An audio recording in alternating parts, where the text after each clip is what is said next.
बहुत लोग इस सवाल को बहुत सिनिकल सवाल कह सकते हैं, लेकिन गवर्नमेंट के पास जो टेक्नोलॉजी, कंपनीज के पास defence strategy, this will work out well, no problem. Pharma, etc. It will work out all well.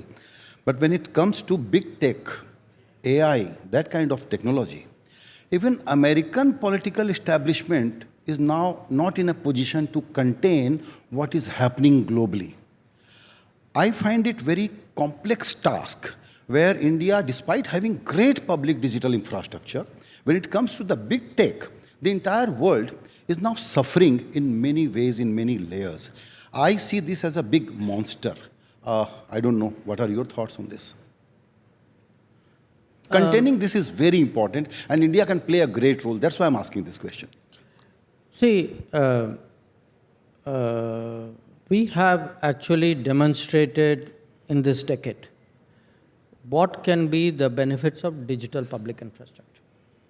And it's actually been revolutionary in this country, that very, very small things, shuru hua passport se, driving license se. Today, look how much faster your income tax is. Look at, any kind of entitlement. And it's interesting, Initially you would say, yeah, IT, digital, these are for rich people will benefit more. But actually it is the common citizen. It is the most vulnerable, the lowest income person who's gaining the most actually from digital progress.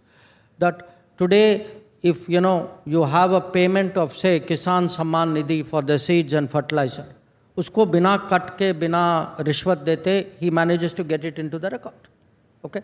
So their health today, Ayushman Bharat, the housing, Awas, even the food entitlements. So what has happened is we ourselves don't fully realize, because I would say all of us sitting in this room, we do not avail of all the benefits and the programs which actually the government today extends. Because I'm in the political world and I go out there and I see this for myself, I can tell you there's a sea change out there. And even last 5-6 years you can see the change. So we have done exceedingly well in this respect. And I think we'll keep growing, and I actually, in a way, I'm seeing, when I speak to counterparts in Europe or even in US, take something like election, look how smoothly our election moves. And look at the digital preparation. Ki sabko pata hai, your voting, your entitlements, your counting, the whole system. Now, at that delivery, service, governance level, we've done phenomenally well. At the same time, have we produced those large corporates, what you call big tech? No, I would say most of the large big tech corporates are largely American and perhaps to some degree now Chinese. So America, I think, clearly dominates that field. We'll have to see in the, we are now moving to an era of artificial intelligence.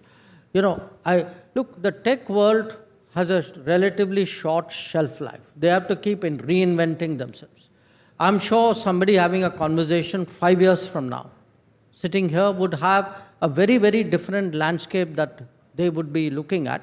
But I definitely see these as opportunities, and they come as a package. Again, I give you an example. You should, it's really worth looking at today how many global capability centers have come up in India. Yeah. And how much work they're actually generating. That I think their share of exports, I read a report and which was quite dated. I think at that time was $120 or $130 billion. Now that's one example. Look at semiconductors. Again, we missed the bus. We had one establishment in Chandigarh which was 40 years old, and we actually had done virtually nothing in the semiconductor field.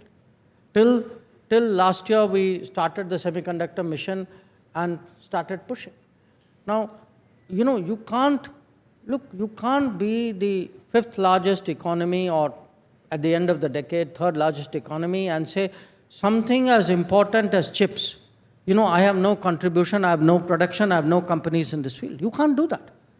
I mean, you will simply end up then as a user of other people's products, technologies, with all the vulnerabilities that come.